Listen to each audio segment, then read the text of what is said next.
Olá, seja bem-vindo à Aqualibercast. O áudio a seguir é um aprofundamento gerado pela nossa inteligência artificial com base nos estudos da nossa equipe de engenharia. Aproveite o conteúdo. Olha, se alguém chegasse hoje com a proposta de, tipo, pegar R$ 500 mil e literalmente enterrar num buraco escuro e estreito no chão, acho que a reação imediata de qualquer pessoa em sua consciência seria chamar essa ideia de loucura. Ah, com certeza.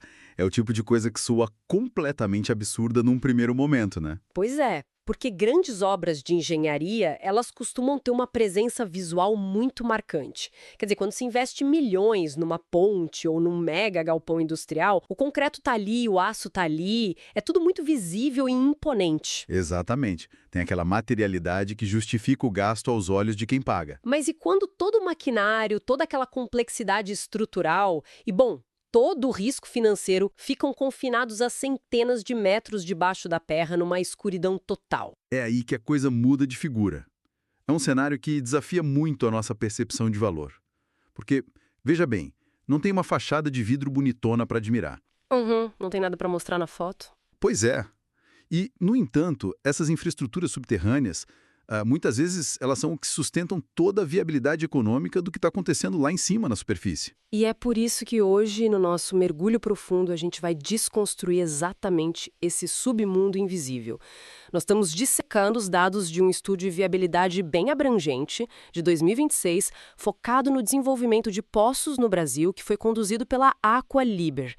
E, olha, o que salta aos olhos, logo nas primeiras páginas, é um paradoxo financeiro, assim, brutal. Sim, os números são bem intensos. Muito. Para construir uma estrutura dessas no sudeste do país, com toda a tecnologia atual, exige um capital que flutua entre 100 mil e 500 mil reais. É um custo colossal. É um investimento de peso, sem dúvida. Só que, e aqui está o grande gancho do estudo, quando operado do jeito certo, esse buraco no chão, tem um período de retorno sobre investimento, o famoso payback, de apenas 1 ano e meio a 4 anos. O que é incrível, né? Um retorno financeiro dessa magnitude rivaliza de igual para igual com os ativos mais agressivos do mercado global. Nossa, total. Só que essa matemática incrivelmente eficiente não cai do céu, não é sorte.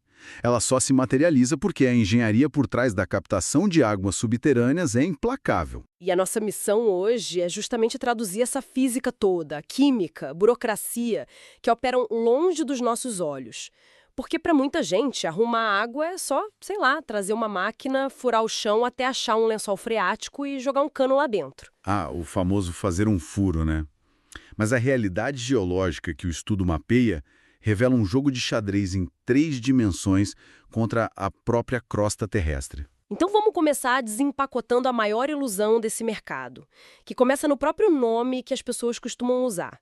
Qualquer busca rápida na internet sobre o tema vai mostrar aquele termo clássico: poço artesiano. O termo favorito dos mecanismos de busca. Pois é, todo mundo quer ter um poço artesiano na fazenda, no condomínio, na indústria, mas o estudo e as regulamentações internacionais deixam muito claro que esse termo virou quase uma ferramenta de marketing muito distante da ciência real. A nomenclatura técnica muda absolutamente tudo nesse caso. Organizações de peso, como o Serviço Geológico Britânico e o IGRAC da Unesco, eles classificam essas obras como poços tubulares profundos. Tubulares profundos, não artesianos. Isso. A palavra artesiano, na geologia estrita, descreve um fenômeno físico super específico, que é o poço jorrante.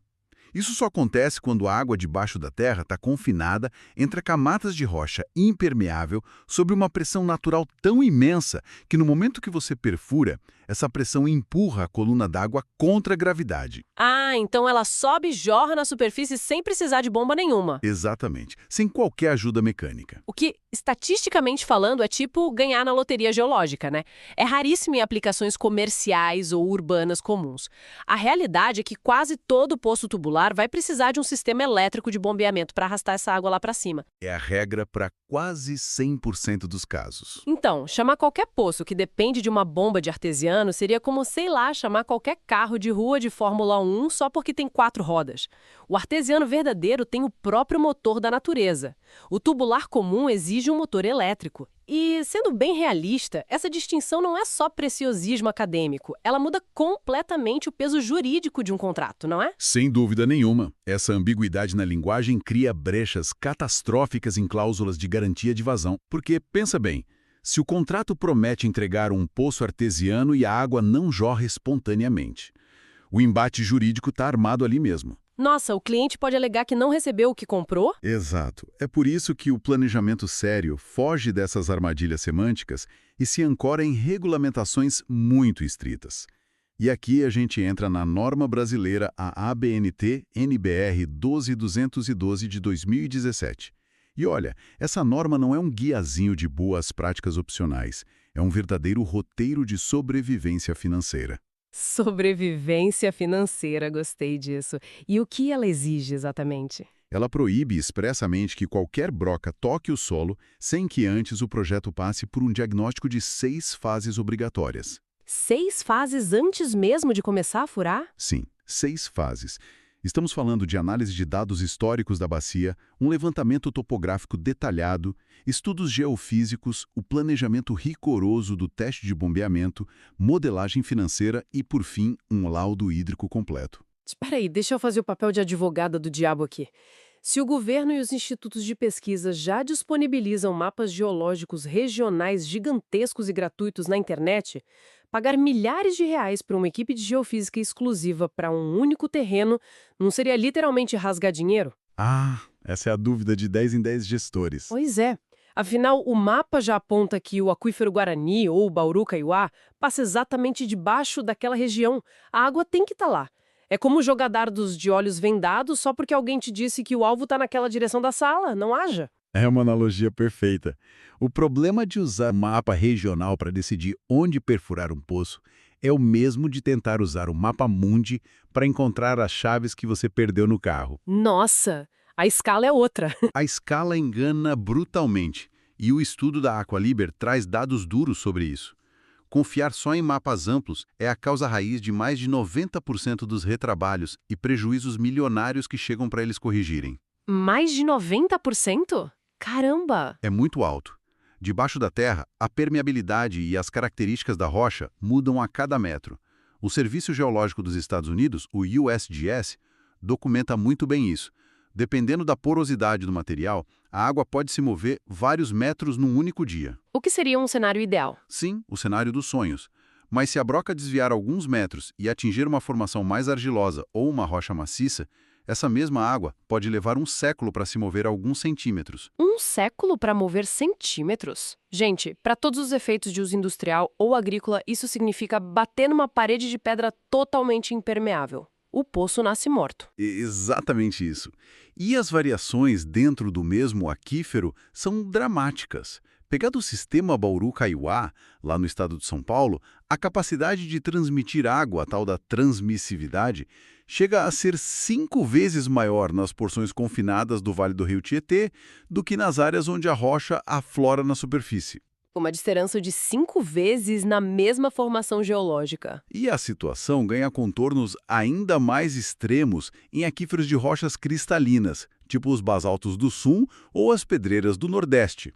Nesses cenários, a água não fica armazenada numa esponja de areia. Ela corre pelas rachaduras da rocha, pelas fraturas. E como é que se encontra uma fratura específica a centenas de metros de profundidade? Aí entra a geofísica. Ela é a única ferramenta capaz de mapear essas fraturas invisíveis antes da perfuração. E aqui entra a parte mecânica da coisa. O documento chama essa fase geofísica de ultrassom da Terra. A tecnologia por trás disso é fascinante. Em vez de furar as cegas, a equipe usa métodos como a sondagem elétrica vertical ou radares de penetração no solo, o famoso GPR. O GPR é fantástico. Para quem está ouvindo, imaginem o GPR como um sistema de sonar de um morcego, só que apontado para o chão. O equipamento dispara pulsos eletromagnéticos para o subsolo. Quando esse pulso bate numa rocha seca, o eco volta de um jeito. Mas quando atinge bolsões ou fraturas cheias de água, a resistência elétrica muda, a velocidade da onda muda. E o mais interessante é que o geólogo na superfície não está vendo a água com os olhos, né? Ele está interpretando o eco eletromagnético que a rocha devolve. É uma tradução de dados puros. E essa leitura física previne desastres sazonais gigantescos. No aquífero cristalino do agreste nordestino, por exemplo, a dinâmica hídrica não perdoa improvisos. Um poço mal planejado pode entregar até 15 metros cúbicos de água por hora durante os meses de inverno chuvoso. Parece ótimo, uma fartura de água. Uma fartura totalmente ilusória. Porque quando o verão chega, se o poço não cruzou as fraturas geológicas corretas e profundas que o ultrassom mapearia, essa vazão despenca vertiginosamente. Cai quase 67%, indo para apenas 5 metros cúbicos por hora. O que, na prática, destrói completamente qualquer modelo de negócios. Imagina uma fábrica de bebidas ou uma fazenda de irrigação gigante descobrindo que o fornecimento de água simplesmente some durante metade do ano. Então fica bem claro que a geofísica não é um luxo, é a garantia de que o alvo realmente existe e é estável. Com certeza, é mitigação de risco puro. Bom, com esse mapa eletromagnético na mão, o próximo passo lógico para quem assina os cheques é entender a matemática financeira. Como é que se constrói aquele orçamento de até R$500 mil que a gente mencionou no começo? Ah, a parte que dói no bolso.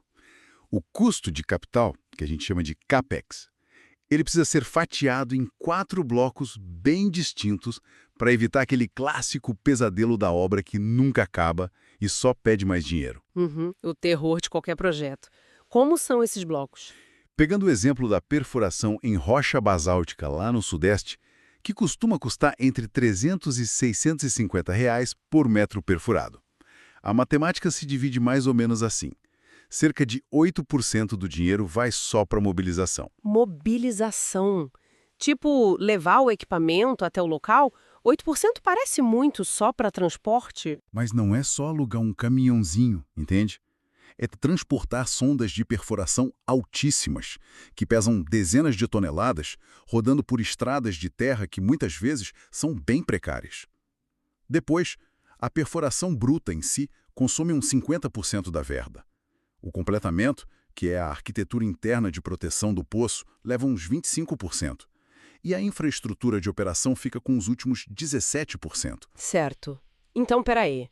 Se a perfuração sozinha devora a metade de todo o orçamento, o instinto básico de gestão de qualquer empresa seria organizar uma concorrência super agressiva, encontrar o perfurador que cobra o valor mais baixo por metro e fechar negócio. É o que quase todo mundo tenta fazer. Por que as fontes apontam essa estratégia intuitiva como uma armadilha fatal? Porque o subsolo cobra um preço altíssimo por atalhos. Quando o valor do metro perfurado é esmagado artificialmente numa negociação de compras, a empresa de perfuração frequentemente compensa esse prejuízo usando materiais de péssima qualidade na fase seguinte. Na fase de completamento, os 25%. Exato. Eles podem usar tubulações de PVC finas que simplesmente colapsam sob a pressão absurda da rocha ou instalam prefiltros totalmente inadequados. O resultado?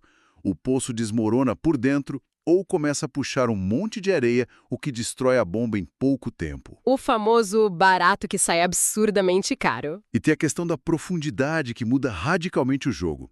No aquífero Guarani, muitas vezes é preciso furar de 250 a 400 metros de profundidade para encontrar a zona ideal. 400 metros para baixo? É um arranha-céu invertido. É profundo demais. E nessa escala, o custo puro de perfuração pode saltar para 60% do CAPEX. Tentar baratear logo a estrutura física que vai segurar as paredes de um abismo desses é literalmente convidar o projeto ao colapso. Faz todo sentido. Agora, e sobre aquele retorno impressionante que a gente mencionou lá no começo? O tempo para esse projeto se pagar. Como é possível recuperar centenas de milhares de reais no intervalo curtíssimo de 12 a 18 meses para indústrias, ou 24 a 36 meses na agricultura? A resposta imediata está em deixar de pagar as faturas, muitas vezes exorbitantes, das concessionárias de saneamento. A água de poço não tem conta mensal por metro cúbico, mas há também uma alavanca tecnológica fantástica operando nos custos recorrentes, o OPEX. A integração com a energia solar, né? O estudo destaca muito isso. Sim. é a grande sacada moderna do OPEX. Quando a energia que alimenta aquela bomba submersa gigante vem de painéis solares fotovoltaicos, em vez da rede elétrica tradicional, o custo operacional de manter o poço funcionando cai de 30% a 40%. 40% de redução no custo contínuo é uma margem gigantesca. É um casamento perfeito de infraestruturas descentralizadas. Contudo, essa matemática financeira ela precisa ser bem sóbria. O planejamento deve sempre contabilizar que equipamentos físicos sofrem desgaste em ambientes super hostis. Não dá para esquecer que tem uma máquina lá no fundo. Exato. Uma bomba submersa, operando debaixo de alta pressão e lidando com minerais abrasivos o dia todo, tem uma vida útil média de 6 anos. Só 6 anos? Só, o que impõe uma taxa de depreciação anual de mais ou menos 16,67%. E isso precisa obrigatoriamente figurar nas planilhas de custo para evitar aquela ilusão perigosa de que o sistema vai gerar lucro líquido infinito sem nunca precisar de manutenção. Legal. Então, recapitulando, o terreno foi mapeado pelo GPR, o buraco foi feito com o material correto que não vai colapsar, a matemática de CAPEX e OPEX fechou e o painel solar está mandando energia limpa para a bomba lá no fundo. A vontade agora de quem pagou é apertar o botão, ver a água sair e declarar o projeto um sucesso absoluto. A euforia do momento. Só que o estudo alerta que é exatamente nesse momento de pressa que fortunas inteiras são jogadas fora.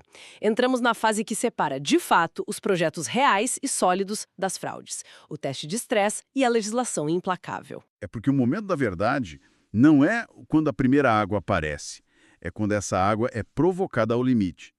O pilar técnico que sustenta isso é o teste de bombeamento, que é ditado pela norma NBR 12244. E essa não é uma regra inventada aqui, certo? De jeito nenhum. Ela é a versão nacional de padrões internacionais muito rigorosos, desenvolvidos nas metodologias gringas de TACE e Cooper-Jacob. O protocolo exige, no mínimo, 24 horas ininterruptas de extração de água em ritmo acelerado. E isso me chama muita atenção porque os dados da Aqualiber alertam sobre fornecedores que oferecem testes rápidos de 12 horas só para baratear o custo final e acelerar a entrega da obra. E, pensando bem, aceitar um teste de 12 horas para um poço industrial é o equivalente a, sei lá, colocar uma pessoa para correr na esteira por 5 minutos, ver que ela não suou e declarar que ela está apta para correr uma maratona olímpica. É exatamente isso. Quem contrata fica maravilhado achando que a água é infinita porque não secou em 12 horas, mas a bomba acaba queimando meses depois. Mas me explica, o que fisicamente acontece debaixo da terra quando essa bomba é ligada e fica rodando por tantas horas? A analogia da maratona ilustra super bem. Quando o motor elétrico começa a puxar a água numa velocidade muito alta, cria-se um vácuo no subsolo. A água que está ao redor, nas rochas, começa a correr em direção à bomba. Isso cria um fenômeno que a gente chama de cone de rebaixamento. Cone de rebaixamento? Visualmente, imagina a água descendo num formato de funil mesmo, igual aquela água escoando pelo ralo de uma banheira. Se o teste durar pouco tempo, é impossível saber até onde a ponta desse funil vai descer. Ah, entendi. E se continuar descendo? Se a extração da bomba for maior que a capacidade natural de recarga da rocha, esse funil continua descendo sem parar até atingir o nível da própria bomba. Quando isso acontece, o poço engole ar, a bomba trabalha a seco, superaquece e simplesmente derrete. As 24 horas ininterruptas servem justamente para forçar esse funil a encontrar um ponto de estabilização. E a avaliação não acaba quando o motor desliga, certo? Existe uma prova de fogo depois disso, que é a recuperação. Talvez a parte mais importante venha depois de desligar a bomba. Os técnicos precisam cronometrar com exatidão quanto tempo o aquífero leva para reabastecer aquele funil vazio. A norma exige que a água recupere pelo menos 97% do seu nível original. Quase a totalidade. Isso. O cruzamento desses tempos todos gera 3 curvas de dados super precisas que atestam a saúde matemática do aquífero a longo prazo. E olha, essas 3 curvas de estabilização não servem apenas para a equipe de engenharia dormir em paz à noite. Elas são a moeda de troca exigida pelo Estado, né? Porque sem a prova cabal de que o poço suporta um impacto ao longo prazo sem secar os lençóis freáticos da vizinhança inteira, nenhum órgão governamental assina a outorga. A outorga é a grande concessão legal de uso da água. E o trâmite, seja na esfera federal com a Agência Nacional de Águas, a ANA, ou nos departamentos estaduais, tipo o DAE em São Paulo ou o IGAM em Minas Gerais, é rigorosíssimo. E demorado, imagino. Pode levar fácil de 30 a 120 dias só de análises documentais. E pular essa etapa burocrática, tipo começar a bombear escondido enquanto o papel não sai, é assumir um risco que pode literalmente destruir empresas. O estudo menciona punições bem severas. Sim. Operar estruturas clandestinas, especialmente em áreas de proteção de mananciais no estado de São Paulo, atrai multas de fiscalização da CETESB que chegam a R$ 10.000 por dia. 10 mil por dia? Uma multa dessas aniquila em semanas toda aquela bela matemática de retorno rápido de 1 ano e meio que a gente discutiu no início. Não sobra nada do lucro. Evapora. É um risco que não vale a pena. E por falar em blindar o orçamento, o material destaca uma cláusula comercial no modelo de negócios da Aqualiber que muda completamente a dinâmica de poder do setor. A garantia de 90% da vazão. Ou seja, se o poço final entregar menos que 90% do volume de água que a geofísica prometeu lá naquela fase inicial, o cliente recebe o dinheiro do estudo de volta ou ganha uma reperfuração sem nenhum custo adicional. A inteligência por trás dessa cláusula é brilhante, porque ela é uma transferência direta de risco. No modelo tradicional de perfuração, se a broca bate numa rocha seca, a empresa de perfuração cobra pelos metros furados, desmonta o equipamento e vai embora. O cliente fica com um buraco seco e o prejuízo total. O cliente absorve 100% do baque. Mas ao colocar o próprio lucro na reta e garantir 90% do volume prometido, a empresa prestadora é obrigada a executar aquela fase de ultrassom geofísico com precisão absoluta. O risco geológico sai das costas de quem está pagando e passa para quem executa a engenharia. É um jogo de responsabilidade muito mais justo.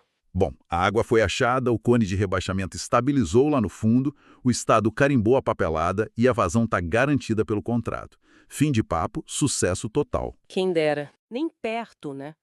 Porque se toda essa água recém-captada entrar nas tubulações da superfície e começar a corroer metais da fábrica, manchar produtos, ou pior ainda, transmitir doenças, o R$500 mil investido vira um desastre operacional na mesma hora. E isso nos obriga a transitar dessa discussão de volume de água puro para a química microscópica da água. No fim do dia, a qualidade química da água é o que dita a utilidade real do projeto. A água subterrânea bem profunda costuma ser microbiologicamente impecável, porque dezenas de metros de solo e rocha funcionam como o maior filtro natural que a gente poderia imaginar. É uma proteção física impressionante. Mas qual é o problema, então? O problema está no tempo de contato. Essa água repousa por milênios lá embaixo, abraçada às pedras, dissolvendo minerais bem lentamente. E há gatilhos regulatórios pesados para liberar o consumo humano ou industrial, que são regidos por normas como a Portaria 888 de 2021 do Ministério da Saúde. E os vilões dessa história têm nome e sobrenome lá na tabela periódica: ferro e manganês. E o comportamento deles é traiçoeiro, porque debaixo da terra, sem contato nenhum com o ar, o ferro dissolvido na água fica totalmente invisível. Parece água mineral de garrafinha. Mas no exato segundo que essa água é bombeada para a superfície e encontra o oxigênio da nossa atmosfera, a reação química é imediata. A água oxida. Ela ganha um tom de ferrugem e se transforma num lodo avermelhado que entope sistemas de resfriamento, estraga caldeiras e mancha qualquer tecido em lavanderias comerciais. É um estrago silencioso e muito rápido. E a lei é super rígida. Acima de 0,3 miligramas de ferro por litro ou 0,1 miligramas de manganês, que, a propósito, deixa um gosto de metal insuportável na água, o alarme toca. E claro, se houver qualquer vestígio de bactérias, como a E. coli vinda de alguma infiltração de cima, a cloração e a desinfecção são imediatas. Ultrapassou esses limites todos, o projeto obrigatoriamente precisa acoplar uma estação de tratamento de água, a tão conhecida ETA. A temida ETA, que é outro investimento pesado. E é aí que muita gente tropeça no modelo de contratação. Exato. Aqui eu enxergo uma armadilha clássica de gestão. Porque imagina só a situação. O laudo diz que a fábrica precisa do poço e de uma estação de tratamento. O reflexo instintivo de quem gerencia as compras é fragmentar o contrato, né? Contrata-se a empresa A, que cobra mais barato só para fazer o poço, e a empresa B, que é especialista na ETA, mais em conta. Soma os dois orçamentos e tenta maximizar a economia. Por que as fontes tratam essa tática que parece tão inteligente como uma bomba relógio? Porque a fragmentação cria o que a gente chama na engenharia de risco de interface. Quando você tem duas empresas dividindo um processo contínuo como o fluxo de água, a linha de divisão entre elas vira um verdadeiro campo de batalha. Ah, o famoso "a culpa não é minha". O cenário comum é exatamente esse. O sistema é ligado e a água da torneira da fábrica continua saindo barrenta. O cliente fica furioso e cobra a empresa da ETA. A empresa da ETA rapidamente argumenta: olha, os nossos filtros estão operando perfeitamente. O erro é da empresa do poço que deixou areia solta na base e está sobrecarregando o nosso sistema, E aí o cliente vai atrás do perfurador. que devolve a bomba na mesma hora. Nós construímos estritamente dentro da norma. A vazão de sólidos está no limite aceitável. A culpa é do engenheiro da ETA que subdimensionou a capacidade de limpeza dos filtros. É o autêntico jogo de empurra corporativo. Todo mundo tem um laudo técnico maravilhoso provando por A mais D que não é o culpado, o dinheiro já foi todo gasto e a fábrica continua sem uma gota de água limpa. É desesperador. A única blindagem real contra o jogo de empurra é unificar a responsabilidade. Quando um único contrato envolve a prospecção geofísica lá do início, a perfuração e o dimensionamento da ETA, a empresa que levanta os dados químicos no subsolo é a mesmíssima que assina a garantia do filtro na superfície. Faz todo sentido. Se a água sair em vermelha, só existe um número de telefone para ligar. A responsabilidade de diagnosticar e consertar o gargalo é total deles. Não tem para quem transferir a culpa. É uma lógica impecável de gestão de crise. É a mesma linha de raciocínio de montar um maquinário crítico de fábrica. Você prefere comprar peças separadas na rua de fornecedores diferentes e rezar para tudo funcionar em perfeita sincronia? Ou vai exigir um sistema integrado de fábrica com garantia de ponta a ponta? A escolha óbvia para quem não quer dor de cabeça é o sistema integrado, com certeza. Bom, a nossa jornada pelos dados de hoje foi super profunda, das sondagens eletromagnéticas do ultrassom da Terra até os minerais que oxidam ao ar livre e mancham lavanderias. E para condensar toda essa densidade técnica, os especialistas do estudo sintetizam o fracasso em 3 grandes erros cardeais que qualquer gestor precisa evitar a todo custo. E é um resumo muito preciso da realidade que a gente vê no mercado. O erro número 1, sem dúvida, ignorar o estudo geofísico. Pular direto para a etapa da broca transforma um investimento que deveria ser calculado numa ida inconsequente ao cassino. Jogando com os olhos vendados. O erro número 2, a cegueira total em relação ao OPEX. Projetar lucros imediatos esquecendo que bombas precisam ser trocadas em 6 anos e que a energia elétrica contínua tem um custo altíssimo, o que a tecnologia solar vem justamente tentando mitigar. E o erro número 3, que provavelmente carrega o maior potencial destrutivo de todos, o desrespeito à legislação vigente. Tentar dar um jeitinho. Furar primeiro para tentar aprovar a outorga com o Estado depois é um convite para o embargo total da obra e para multas que inviabilizam qualquer negócio. E a relevância de entender tudo isso, sabe, transcende muito quem está ouvindo e, por acaso, está ativamente com um contrato de perfuração na mesa de casa ou do escritório. Entender essa dinâmica subterrânea é, no fundo, entender a inteligência financeira e a mitigação de riscos físicos que mantém o nosso mundo moderno funcionando em silêncio. A água é o motor oculto de tudo. Exato. A água que esfria os motores das mega caldeiras industriais, o volume insano necessário para garantir a segurança alimentar nas grandes safras de irrigação pelo país, o fluxo constante que abastece milhares e milhares de apartamentos num complexo residencial urbano, tudo isso repousa sobre uma engenharia invisível que a maioria de nós na superfície nunca vai enxergar. É a infraestrutura invisível que sustenta a civilização como a gente conhece. A gestão responsável desses aquíferos subterrâneos, orientada por dados rígidos e ciência de ponta, já deixou de ser apenas uma alternativa operacional. Ela se consolidou como o ativo estratégico mais poderoso de independência que a gente tem diante das incertezas climáticas globais. O que nos deixa com um pensamento bem provocativo para encerrar a análise de hoje. Se a gente olhar ao nosso redor agora, a gente valoriza terrenos por conta de ruas bem asfaltadas, fábricas modernas erguidas com aço brilhante, cidades que não param de crescer verticalmente. Mas à medida que os reservatórios de superfície secam e sofrem, e a água limpa se consagra como o recurso mais vital e disputado de todo o século XXI, Uhum. até que ponto a riqueza e o verdadeiro poder das propriedades no futuro não serão definidos pelo fluxo daquelas fraturas invisíveis, escondidas a centenas de metros nas rochas sob os nossos pés, muito mais do que pelo império de concreto que a gente insiste em construir por cima delas? Fica a reflexão para quem nos escuta. Gostou desse aprofundamento? Não tome decisões no escuro. Na descrição desse episódio tem um link direto para o nosso WhatsApp. Fale com a equipe da Aqualiber e garanta a segurança do seu projeto hídrico.